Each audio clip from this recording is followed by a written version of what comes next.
Canada. And a much larger group of pro-choice activists held a counter-rally, and yet despite their advantage in numbers, many of them worry that the politics around abortion are shifting. Here now, Zach Gowdy was there. My body, my choice! My body, my choice! The same pro-choice chants have been ringing out in Canada for more than 50 years. But at Confederation Building today, they had a renewed urgency. It's just ridiculous that, we still need to do this kind of thing today to let the world know that... We won't go backwards! Exactly, we won't go backwards! The pro-choice crowd had gathered to counter an anti-abortion rally held just a stone's throw away. And though one side clearly had the advantage in numbers, the other says they have the momentum. It's important to be here because I think the tide is changing a bit towards pro-life. More than a bit in some places. 7 U.S. states have recently passed laws restricting access to abortion. A legal battle is growing that seems bound for the U.S. Supreme Court. In Ontario, several conservative politicians recently attended anti-abortion rallies in Ottawa and Toronto. Sam Oosterhoff, the youngest member of Ontario's provincial government, delivered this message. And we pledge to fight to make abortion unthinkable in our lifetime. In St. John's, the anti-abortion cause couldn't muster that level of public support, but activists say that privately, many others are behind them. Like when you go to church and when you go to all your friends, they're all pro-life, but yet they don't want to march, they don't want to carry the signs. Free abortion on demand! From BC to Newfoundland! The pro-choice group did march and carried their signs high and proud. Still, many are worried about where the abortion debate is heading. I'm horrified that I'm standing here at the age of 65 to fight for something that was granted a very long time ago. It could certainly happen here, just because it's happening in other parts of the world, like in the U.S. It could happen here tomorrow. Zach Gowdy, CBC News, St. John's. A St. John's man says he was cheated out of more than $50,000 in a scam over electric vehicles. But if the man wants to get his money back from Mount Pearl businessman Philip Chance, he's going to have to get in line. Here now is Ryan Cook with that story. Jerome Grove still has a pile of papers to remind him of how much he lost. He thought he'd stumbled across the deal of a lifetime. I guess I got took for a fool, and I don't like to admit that, but I see, seems like it is what it is, right? He met Philip Chancey at a car dealership on Topsail Road. Chancey told him about his business idea, renting electric vehicles and starting a dealership. Groves was interested. So how long was it until he gave you some more information? It didn't take long, a couple of days. Mm-hmm. Just said, but then he started pressing the fact that, we need money. He made 3 payments, $12,000, $24,000, and then $40,000 American. They signed a contract. Groves would run a dealership, Chancey would provide the vehicles and a location. 3 years later, there's no vehicles, no location. CBC News has learned Groves was at least the second person to pay Chancey for a dealership that never opened. In a letter to CBC News, Chancey says the business plan was totally legitimate. Chancey offered to give the money back if Groves returned his shares, but Groves says when the exchange was set to take place, Chancey told him his money was tied up by the CRA. Jerome Groves thought he'd be on the cutting edge of electric vehicles in Newfoundland by now. Instead, he's filed a fraud complaint with the RNC. We don't know the status of that complaint, but we do know this. Philip Chancey has bigger concerns right now than Jerome Groves. CBC News has learned Chancey is being sued by North American leasing giant Cox Automotive. There's allegations of fraud and $1 million put on ice in an Icelandic bank account. Chancey told Cox Automotive he could sell them 744 cars seized at U.S. borders. He needed a $1,000 deposit for each car. $744,000, that's 999,000 Canadian. Weeks went by and no cars were delivered. When Cox Automotive came to visit Chancey at his home in Mount Pearl, he showed them proof he still had their money, but according to court filings, it was in Iceland. Chancey filed a statement of defense saying he just needed more time to deliver the vehicles. He's no stranger to this process. He's been sued 5 times in the Supreme Court of Newfoundland and Labrador and 12 times in Small Claims Court. I asked him straight up, if you're an honest businessman, why the record of complaints? He said, quote, "I have over the years tried to work and establish various business opportunities. Yes, some failed, I admit this.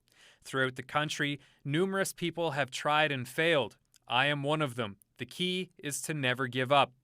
Jerome Groves isn't giving up either. Whether police lay charges or not, he plans to be lawsuit number 6 for Philip Chancey. He needs to pay for what he done. Ryan Cook, CBC News, St. John's.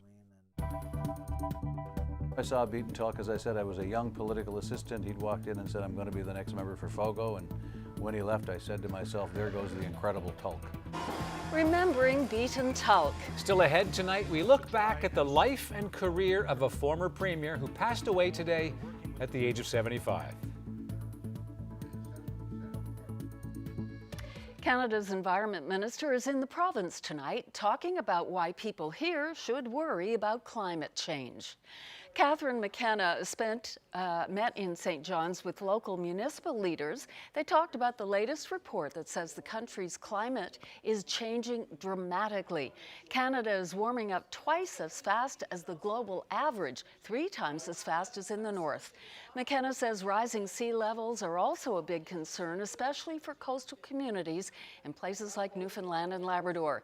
She says the province is already experiencing the power of climate change. Everyone's looking at the icebergs that you can see off the coast. That may be nice, might be a good tourist attraction, but it is also very dangerous. And we will see more of that, more multi-year ice that is separating and coming south.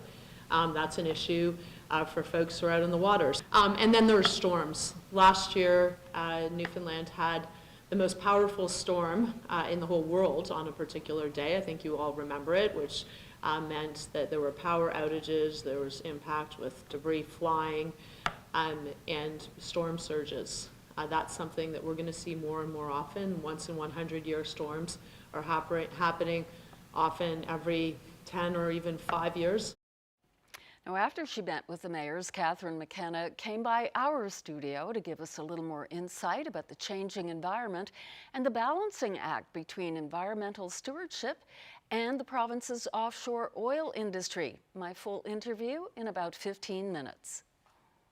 Corner Brook Pulp and Paper is about to get a whole lot greener. The mill is spending millions of dollars to upgrade some of its equipment to become more environmentally friendly. Right now, the mill burns these piles of bark and wood chips that you're looking at, as well as other forestry leftovers for part of its fuel. Well, now it's going to upgrade that system to burn more of it and to burn it more efficiently. Kruger and the federal government announced the $14 million project today. The company will spend almost $5 million, with the federal government chipping in the rest. Mill manager Darren Pelly says the project means the mill will drastically cut down on its use of fossil fuel. Well, this is exciting news. It's an innovative project that does a number of things. It actually allows the mill operations to reduce its carbon footprint by 50%. 50% reduction in water use, and also allows the forest industry as a whole in the province to expand and grow. The ferry that serves Bell Island has been out of service for a week, and it'll be another week before the boat is expected back on the water. Last Thursday, the ramp on the Legionnaire was damaged while at the dock in Portugal Cove. Officials with the Transportation Department provided few details to CBC News, but said the incident is being investigated. The department says it won't know how much the damage will cost until repairs are finished. The Legionnaire generally serves the Bell Island run.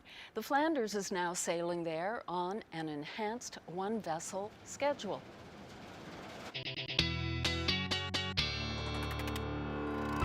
A little bit of improvement as far as the temperatures go today when you were outside. 4 degrees in St. John's. Still have those cool temperatures though for the northeast coast, and we can thank that system that's bringing all of that drizzle, fog, flurry activity as well for that. And it does look like that's going to continue as we head through the overnight tonight, at least through the first half of tomorrow. Now, the other thing on the horizon is June 1st is coming real quick, which is the start of the Atlantic hurricane season. I'll have the details on what that looks like. It will be coming up. Well, after 2.5 years, Muskrat Falls protesters may finally see an end to the court proceedings against them. 14 members of the Labrador Land Protectors Group are in Supreme Court this week. They stand accused of breaking a court-ordered injunction at the site. Protests outside the Muskrat Falls gate peaked in October of 2016, and the site was shut down for several days. Protesters appearing in court this week are challenging the assertion they were in contempt of court. And today, Nowcourt dropped its case against one of them. Seeing the evidence that he's presented, when it came to evidence against me, he only had one single piece of evidence that he put forth with my name on it, and it was actually an article in The Independent that Justin Brake had quoted me in. So, like, you know, it was pretty flimsy.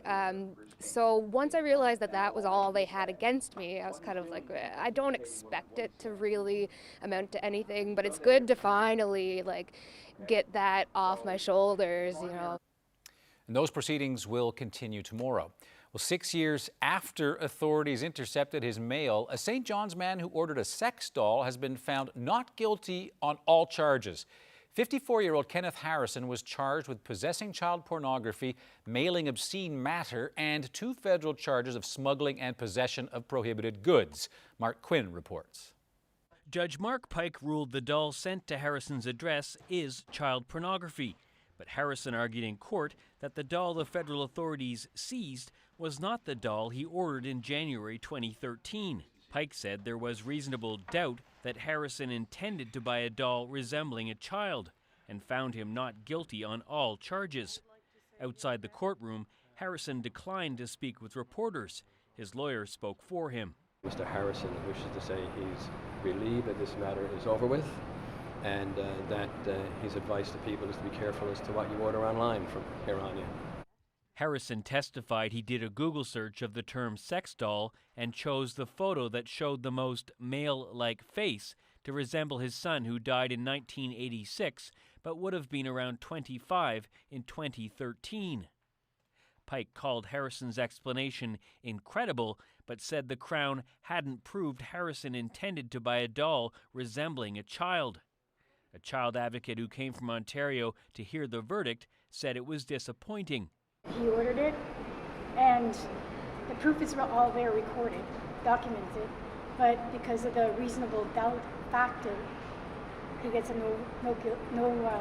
not guilty verdict. She and Buckingham clashed after she asked him if he'd ever been called a pedophile sympathizer. Are you an asshole? I'm an advocate for child protection. Yeah, okay. Well, listen, first of all, have a look at the doll and then call. Buckingham questioned the notion that the sex doll that was seized by authorities is child pornography. The piece of foam that's before the court, in my opinion, and it's only my opinion, is not child pornography. Buckingham said the 6 years since Harrison's arrest have been difficult for Harrison, emotionally draining and damaging to his job prospects. He said Harrison is now hoping to move on with his life. Mark Quinn, CBC News, St. John's. She's beyond blessed for all you and your contributions to helping her making it to graduation. Sydney Learning is a college graduate, and is she ever proud? And we featured Sydney's story of her struggle in our CBC NL series, This Is My Story. Up next, we'll put the spotlight back on her to look at her big achievement.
Welcome back to Here Now. Memories of respect and touching stories as people remember former Premier Beaton Tulk. He passed away this morning after 14 years with prostate cancer, and today he's being remembered fondly by political colleagues past and present. Here Now, Cease Hare has this look at Tulk's life and his career. Well, you know what they say. Beware of somebody who wants a job too bad. Beaton Tulk's political career hit an all-time high in October of 2000 when he became Premier of Newfoundland and Labrador for 120 days. He was sworn in as the province's 7th Premier the day after Brian Tobin announced his resignation to return to federal politics. His reaction was that it wasn't something he wanted, something he ever looked for, but that he would do it, and he'd do it for the most selfless of reasons, because it was in the service of the government, the province, and of course the Liberal Party. Tulk's first go-around in politics started in 1979 and ended in '89. That was the year that Clyde Wells returned the Liberals to power after 17 years of PC rule. Undaunted, 4 years later, Tulk returned. I am announcing today my intention to seek the Liberal nomination in Trinity North for the October 3rd by-election. He wore many hats before life in politics: civil servant, educator, businessman. But it was in politics he became a household name. Roger Grimes first met him 40 years ago when they were both teachers. He describes Tulk as a larger-than-life individual. Anyone that got to know him knew that that was the facade that Beaton put on, but inside there was the biggest pussycat you ever saw, because he had a heart of gold. In his political career, Tulk experienced his fair share of ups and downs and disappointments. Not that I'm looking to sue somebody or to avenge anything or anything like that. In December of 1988, there were allegations of wrongdoing by the owner of a private college. Now, Tulk was cleared by the police and a commissioner's report and returned to cabinet in April of 1999. He did it all: MHA, cabinet minister, government house leader, deputy premier for 2 sitting premiers. Tulk resigned his provincial seat in 2002 for a run at federal politics. In a by-election, it was George Baker's old seat after Baker was appointed to the Senate. But Tulk didn't win. He then tried to return to provincial politics, running in that by-election that was called as a result of his own resignation. He was defeated in that one by Harry Harding. You have no business back here running. This is a democracy. Last year, he published a book. Some of it looked back on his years in politics and his 120 days as Premier. I never wanted the job. I really never wanted to be Premier. I wanted to be a minister in a Liberal government. And if you go back and look at some of the things that I said, that's all I've ever said. Beaton Tulk died one day after his 75th birthday. Cease Hare, CBC News, St. John's. And anyone wanting to pay their respects can do that tomorrow. Tulk's cremated remains and his family will be at the lobby of the House of Assembly tomorrow afternoon from 2 to 6 o'clock. Flags of government buildings are also flying at half-mast. Now, still ahead on Here and Now, we'll bring you some of Brian Tobin's stories about Beaton Tulk. Stay tuned for that. This weather update is brought to you by the Healthcare Foundation Home Lottery. Order your tickets now at hcfhomelottery.ca.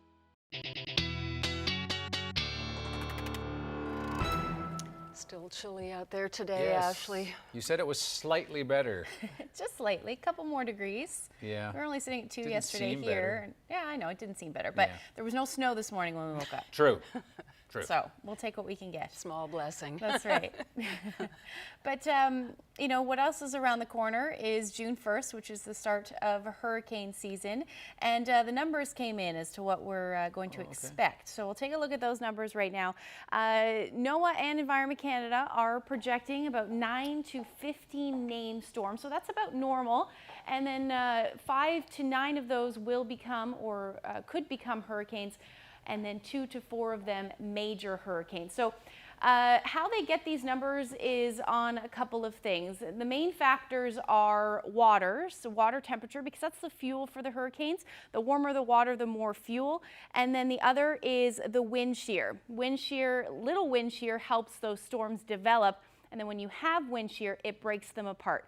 So we're sitting in a weak El Nino and have been for the past little bit. That's leading to more wind shear, so that's why they're expecting the fact that we're going to see essentially just a normal hurricane season this year. So we'll definitely see what happens. And just for the record, it does look like NOAA's got a pretty good batting average as far as what they predict. So looking a little bit closer to home, we just talked about how those temperatures are a little bit better than what we saw yesterday, a couple of degrees, not so much along the coast, but down through the southern half of Newfoundland, those temperatures in the double digits this afternoon. And then Labrador, beautiful 13 degrees. Churchill Falls, Lab City reached a high near 15 today, and we're going to see similar temperatures as we head through the next couple of days. So there's that low spinning off the coast. That's responsible for the drizzle and fog and cloud cover that we've been seeing over the past couple of days. That's going to stay in play as we head through the overnight tonight. We're going to see that potential again in higher elevations. We could see a few flurries, can't rule that out.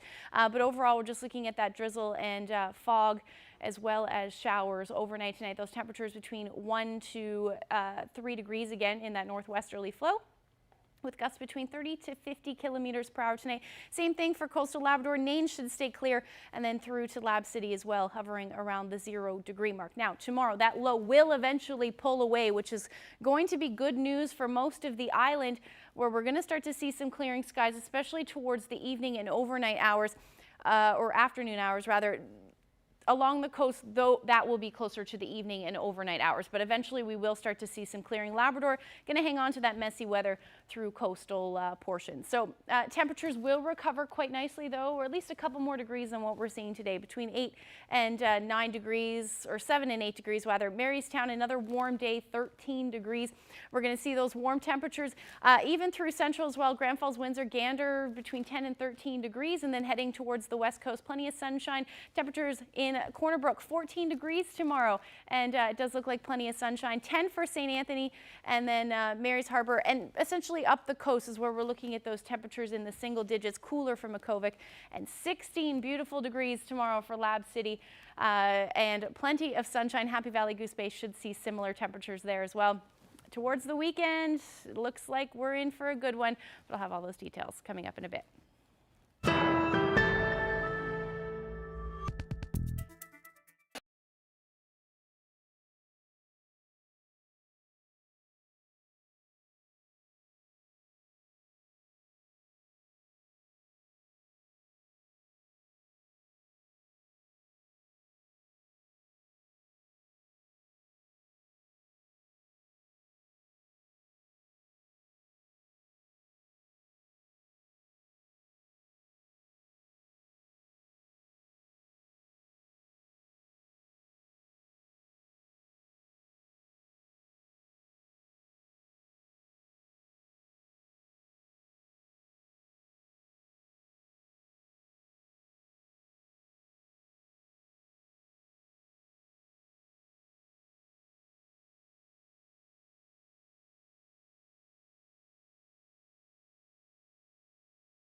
Well, we have an update for you now from an incredible woman who was on Here and Now just a few months ago. You might recall that we featured Sydney Learning in our series, This Is My Story. Jen White produced that series, and she joins us now live to tell us about it. So, Jen, what's today's big news? Well, actually, Anthony, there's two big pieces of news, but let's start with the first bit. Let's remind everyone of where we left off with Learning's story. Now, she lost her left leg to flesh-eating disease when she was just a teen, but the single mom from Cartwright never let any challenges she faced get in the way of her dreams. Take a look. When I started dental assisting at Keene, my biggest thing was being like, I'm just worried if I can carry the tray from here to there. I'm really grateful. The amount of respect that I get at that school, I mean, full on inclusive. I'm going to be a great dental assistant and actually one of the first that's going to be graduating through the program, Newfoundland and Labrador, that's an amputee. So that was Sydney Learning this past winter, and this is her now. She can officially call herself a graduate. Learning received her diploma last Friday and got a celebratory picture with her 4-year-old daughter, Royal. But she didn't just cross the stage once, she made the trek twice. Learning got a special award in recognition of how she overcame significant barriers to get her education. Great story, great update. So, Jen, what was the most difficult aspect of this program for her to finish? Well, as Learning told us during This Is My Story, she lost her dad while completing the program, which she says was one of the most challenging things she's had to face. And Learning also wanted to give a special thank you tonight to her grandmother on her dad's side, Ellen Party, who now resides at the manor in Mary's Harbour, Labrador. And on behalf of the team here behind This Is My Story, I wanted to thank all of the viewers who gave such positive feedback on the series. And because of you and your enthusiasm, there's going to be more episodes on the way. So stay tuned for season 2 of This Is My Story on Here and Now coming this fall. Okay, something to look forward to in September. Lots of great feedback on social media and Here and Now's email account. So Jen, thanks for this. Thanks, Anthony. Well, you know what they say. Beware of somebody who wants a job too bad, but that was Beaton Tulk's reaction after he became Premier in October 2000, taking over from Brian Tobin. Tulk died today at the age of 75. He was first elected to the House of Assembly in 1979 and held the seat for 10 years. He then became the province's 7th Premier, but only spent 4 months in the job. And today, another former Premier was sharing some stories and memories. You know, I knew it was going to be tough for the government with me leaving so soon after the second term had been achieved. And I knew there was a risk of great division, and I knew that given a leadership campaign was coming, there was a risk of the party pulling itself apart. And there was only one guy I could think of that everybody would trust, everybody would listen to, and everybody would know was acting in a totally selfless way in the interest of the government, the people of the province, and of the Liberal Party. And that guy was Beaton Tulk. So his reaction was that it wasn't something he wanted, something he ever looked for, but that he would do it, and he'd do it for the most selfless of reasons, because it was in the service of the government, the province, and of course the Liberal Party. But he was very confident on the one hand, but very modest on the other. No expectation that would be a role for him, and I think he did a tremendous job in the time he was there. you talk to swear that I will be faithful and bear true. You know, Beaton Tulk is one of the brightest, best read, most thoughtful individuals I've ever come across in my political life. But Beaton Tulk at first blush is a guy who's, you know, big man, huge stature, might have a shirt tail hanging out, and you might be inclined not to see all that was contained within the covers of the Beaton Tulk book. This was a guy who was as well prepared as anybody you're ever going to meet, who embraced the future, offshore oil and gas technology, etc., with all of his heart and all of his brain power, but at the same time kept reminding everybody, let's not forget where we come from, let's not forget who we are. Very first time I saw Beaton Tulk, as I said, I was a young political assistant. He'd walked in and said, I'm going to be the next member for Fogo, and when he left, I said to myself, there goes the incredible Tulk. So I borrowed from Marvel Comics. But let me just give you, if I can, a short little story about Beaton. About 5 or 6 weeks ago, myself and Paul Dix pulled together a bunch of our colleagues, and they included Roger Grimes, and they included the current Premier, Dwight Ball, and others. And we all wanted to have a dinner for Beaton. We knew he was on his last weeks. And it turned out he couldn't make it because he was so weak, so we went to his house. And Beaton held court, and it was one of those events where you weren't really sure what the evening would be like. It was really a bunch of us coming to say goodbye to a dear friend. But it turned out to be laughter. We did have a little bit of wine to help make that happen. We had a big load of Chinese food. It was delicious. But Beaton Tulk held court, and we laughed for 3 hours. We finally had to say to him, it's time for us to go. And Beaton said to me as I was leaving, Brian, thank you. I never thought I'd get to enjoy my own wake. It was a lot of fun. That was Beaton Tulk. Relies so much on the economy here when it comes to fish. And so the impacts on the ecosystem, on different types of fish, seeing new invasive species, these are all things that we need to be taking into account seriously. Is climate change a tough sell in this province, which is so dependent on oil? I'll speak with the Federal Minister of Environment about that. Catherine McKenna is in the province today.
A recent report on climate change shows that Canada is warming at twice the global average.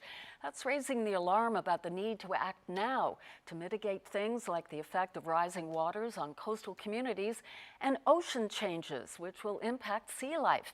Catherine McKenna is the Federal Minister of Environment. She's in St. John's today to talk about climate change and other issues. Welcome to our studio. It's great to be here.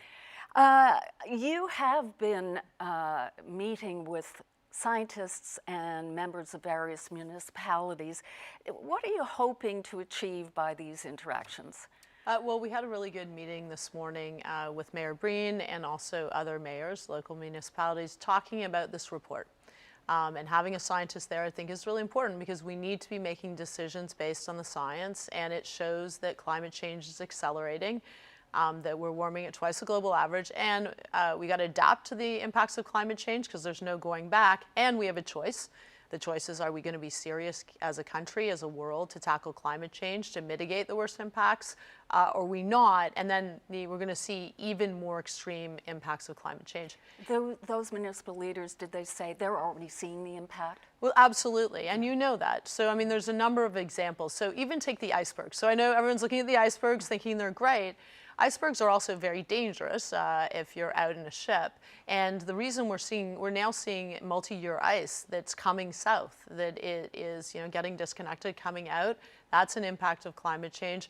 Sea level rise, that they've seen that. And did they say, show us the money? Because I have heard complaints from municipalities, especially the smaller ones, to say, we can't afford some of these initiatives. New regulations make it more costly for like waste management. What more can you offer?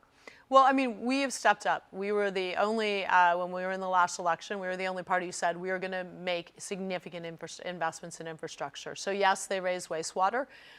We need to be tackling wastewater because this water sewage going into the sea is an issue once again for the fish and for people who rely on the oceans. But we've stepped up also in terms of the infrastructure money. So wastewater alone, we have historic investments, but we've also changed the funding. So half of the money would be coming from the federal government. Normally it's 1/3 federal government, 1/3 province, 1/3 municipalities. They did express some concerns that the province wasn't splitting it in half so that they would have to only pay a quarter. But we also looked at, okay, given that they have concerns on the cost, how do we make it possible? Because the last thing you want to do is leave this money on the table. We know we need to do better. And it's not just actually the sewage that's coming out, it's actually making sure you got big enough pipes. Because when you see these the water coming down when you have extreme weather and rain, you've got a real problem right now because we've got infrastructure sewage that isn't built for the new environment. One of the things I did want to touch on, and our time is fast running out, but that is the fact that we are an offshore oil producing province. Government plans to double production by like 2030. On the other hand, scientists are saying we have to cut emissions during that time frame by half, or the damage is going to be irreversible. Like, how do you balance that dichotomy, economy versus fiscal or climate protection? Look, we've always said the environment and the economy need to go together. I'm the second longest serving environment minister, and one of the biggest lessons I've learned is from Jean Chrétien. He said, Canadians are reasonable, be reasonable, and they want jobs. They want life to be affordable, and of course they want to tackle climate change. And so that's why we negotiated a climate change plan over a whole year with provinces and territories, with Indigenous peoples. Newfoundland, stepped up, has a plan, but it is a transition. The transition isn't going to happen overnight. We need to get it right, and we need to make sure that we're transitioning, we're supporting people as we move to a cleaner future. And so you can do both. And the most important thing, there is an election coming. I think everyone's seen one here in Newfoundland. We also have a federal election. And you have our government, and we stand on our record where we've created 1 million jobs. We've also, and still more work to do, including in Newfoundland and Labrador.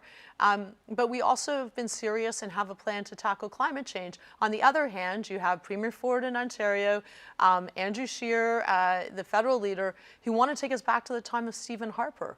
One of the things that we hear from the oil industry here is they're very concerned about your new environmental assessment process, Bill C-69. They say actually the federal government, is now going to control the pace of offshore development, which will hold back some of the revenues that are so desperately needed here. Would you be able to succinctly address that?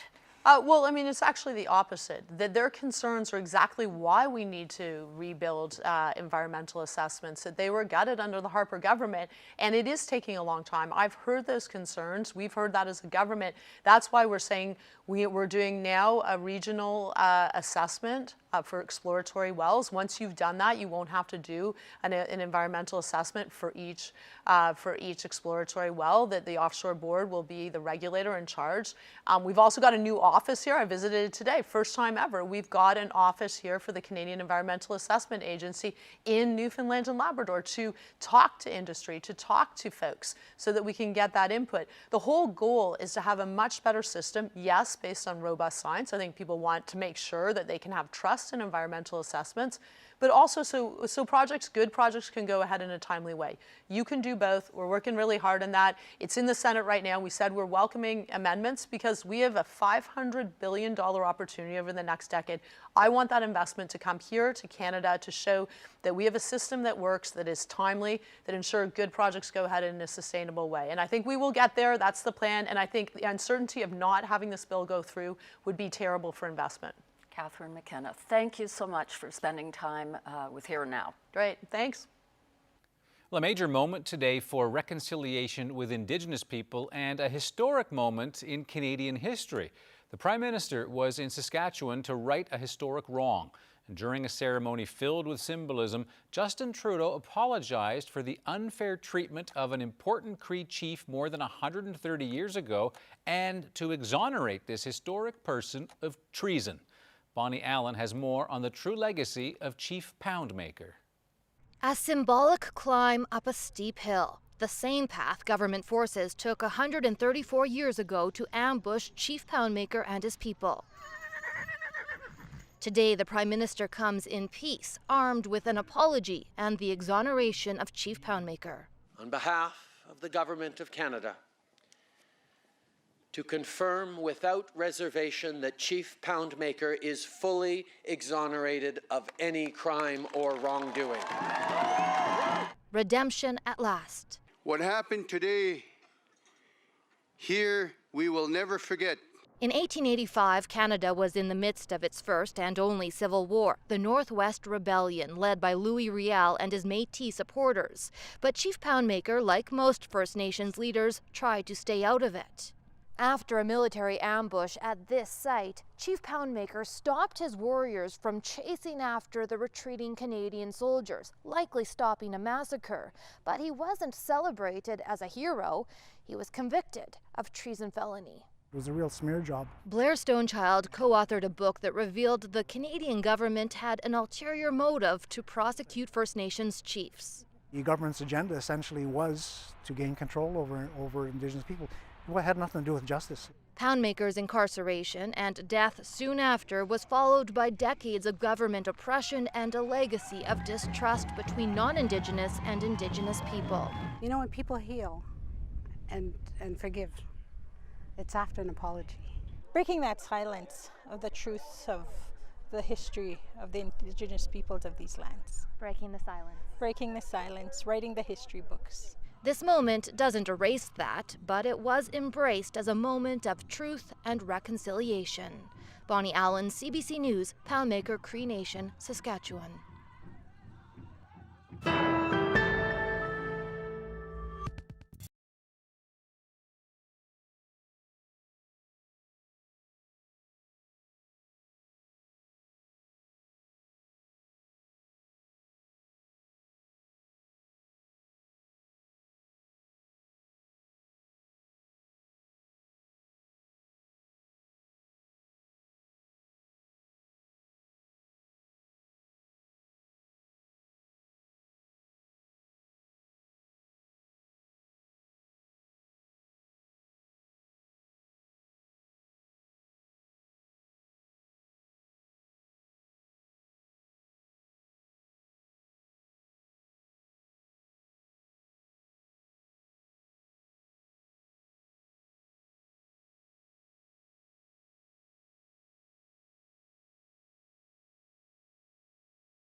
We are smiling because the day after tomorrow is going to be fabulous. Hopefully. Promise. No, you have to say it with more don't confidence. backtrack already. I know. It does look like it will be nice. Tomorrow, too, at least the second half of tomorrow looks pretty nice. For parts of the province. Good. But yeah, we'll take a look at what the future tracker is saying for overnight Friday into Saturday. So we can still see that low spinning off the coast. Is bringing that potential for some drizzle and some cloud cover, especially along the northeast coast and Labrador as well. So if we zoom in a little bit and go through the day on Saturday, you can see we do have some cloud cover in play, but temperatures are going to recover quite nicely. A little bit unsettled for parts of Labrador, at least for central towards the coast. Again, we could see a few scattered showers through the day, but overall, those temperatures will be quite nice. Now, I'm seeing something between, well, at least the teens. So we're looking at about 15 degrees. As we head towards central, these numbers are higher. So around 18 degrees for Grand Falls, Windsor, 12 for Port aux Basques, and then up through Labrador, Happy Valley, Goose Bay at 14 degrees. Similar temperature for Lab City as well, around 16 degrees. Again, have that sunshine in there, but can't rule out the chance of a few scattered showers, whether they make their way towards Happy Valley, Goose Bay or not. That's still a couple of days away. But as we head into Sunday morning, we are sitting under a ridge of high pressure, but this low pressure system over here, at least off the coast, that's going to be determining how much cloud cover we see. The closer it gets, the more cloud cover we will see. And you can see it start to make its way towards the Avalon. Again, it could stay offshore, which means we won't see those showers, but that is, I'll have a better idea of what's going to happen as we head through the day tomorrow. And then we've got the next system that will move in for Tuesday, showing snow, but that's more than likely just going to be rain. If it does happen, it will be through the overnight that we could see a few flurries. So here's what the next 5 days looks like for St. John's and eastern Newfoundland. 7 degrees tomorrow with those clearing skies, and then we get into the double-digit temperatures and should stay in those double-digit temperatures into the beginning of next week. Now, first chance of rain I have at this moment is for Tuesday, but we could see that move in late day on Monday through the overnight. Now, for parts of central, those temperatures are going to be much warmer. It looks like good chance we'll see 18, maybe even 19 degrees for Saturday and Sunday, with that potential for a few showers there as well. As I mentioned, Monday and then Tuesday dipping down. That is around seasonal, within a couple of degrees, sitting around 11 degrees. And then for western Newfoundland, 14 degrees tomorrow, 16 on Saturday, and then Sunday have that one more degree, around 17 degrees. Monday is when best chance of showers will be 14, and then Tuesday looking at 12 degrees. Now for eastern Labrador, along the coast, it's still going to stay messy tomorrow, but as we head towards Happy Valley, Goose Bay and Central, we're looking at 16 degrees. Teens into Saturday, Sunday 12, and then again that messy rain. See those temperatures still sitting at 10 degrees, so that's why thinking that will be showers. And then for western Labrador, Friday looking at 16 degrees, same for Saturday with sunshine, and then 17 for Sunday with that potential for a few showers. And then Monday staying unsettled into Tuesday as well, with those temperatures dipping back to the single digits. So that's a look at your forecast over the next little bit. I'll have your weather photo coming up. Thanks, Ashley. To some national news now. Conservative leader Andrew Scheer says if elected, his government would implement a 5-year mandatory minimum sentence for convicted child abusers.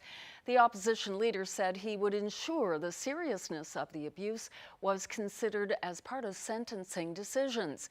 Scheer said current sentences are inadequate and focused the blame on Justin Trudeau's Liberal government. The current government, Canada, is failing. In 2017, there were over 8,000 incidents of sexual violation against children in Canada. In many cases, the details of what took place are too horrific to speak of. But the sad reality is that over the past 4 years, the Liberal government has not introduced any new legislation for child sexual offences. A shocking incident on a British Columbia ski hill in March remains a mystery. A teenager sustained a brain injury from another skier's pole, and it's unclear whether this was accidental or deliberate. Briar Stewart has the details. The RCMP, along with the father of a 13-year-old boy, is making an appeal to the public about an incident that happened at a ski hill in North Vancouver in March.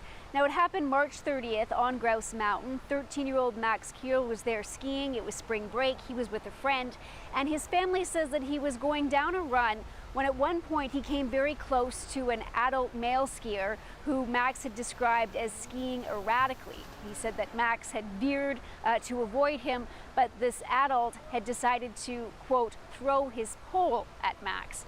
Now, after that, Max had skied to the bottom of the hill and he noticed that he was bleeding out of his cheek. He ended up going to the hospital and getting stitches, but from there the injury got much worse. His father said that he began vomiting. He went back to the hospital, and doctors discovered that in fact the ski pole had pierced his temporal lobe and it had gone 3 centimeters into his brain. Here's what Keir's father had to say about learning about just how serious the injury was. When the doctor on call showed me the CT scan and I saw the fragments, I saw the hole in his skull, and I saw the pool of blood in his brain, you freak out as a parent. The RCMP say they're investigating, but they're not sure at this point if this was intentional or if it was just an accident, which is why they're hoping people will come forward with information. They have been through the security cameras that were in place at the ski hill, but still have not been able to identify this adult male skier who was involved. As for Max, he's back at school and is recovering, but can only be in class for about an hour or so a day at the moment because of his brain injury. He's still experiencing problems with memory loss and headaches, and his father says it will still be quite a while before he can fully recover. Briar Stewart, CBC News, North Vancouver. Take a look at this sunset. Wow. It took my breath away when I saw those pictures. It was shared with me on my Facebook page. I'll tell you where this was taken and who shared it with me when we come back.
Welcome back once again. Now this video, it's not a cute cat video we're about to share with you. It's a cute kid. A kid, yeah. Here's what keeps a BC farmer smiling these days. These are Jean Ensom's kids. They spend hours bouncing around. She says they give everyone who comes by the farm something to laugh about. And she doesn't know why they love it so much, bouncing around. And she's tried to get them to stop, but you know, kids, they just don't listen because, well, they're kids. They're adorable, though. They are high energy animals, and the way they climb and everything, this is one good way Eat a lot of things wearing them inside, out. too. They are cute. There you go. A little bit of refreshment there after working out in the trampoline. There's lots of them. They're adorable. So cute. Yeah. Goats. So Yeah. we have something that's not cute, it's just gorgeous. It's stunning. Yeah, our weather photo of the day today is a sunset that was taken in Lands-Éclair. Oh, wow. Yeah. On the other side. It is, yeah. It was shared on my Facebook page, like I mentioned a little bit earlier, with from Maurice Smith. And yeah, just a spectacular sunset in the Big Land. I could look at that all night, but it doesn't last very long. I happened to see that earlier when I was close to your desk, Yeah. and Maurice also sent a few other pictures. They're did. all fabulous, fabulous. So good. Good, The eh? colors, yeah, the sky just looks like it's on fire. Thank you, Maurice. Yes, thank you so much. If you want to send us anything, send them to nlphotos@cbc.ca. It's been a short week, so tomorrow's Friday. Here we go. Woohoo. Wow, I your didn't- first full week back. Thanks for having a short week for me. There you go. To Yeah. break me in easily. Yeah. Thank you, Queen Victoria. See you all tomorrow. Good night.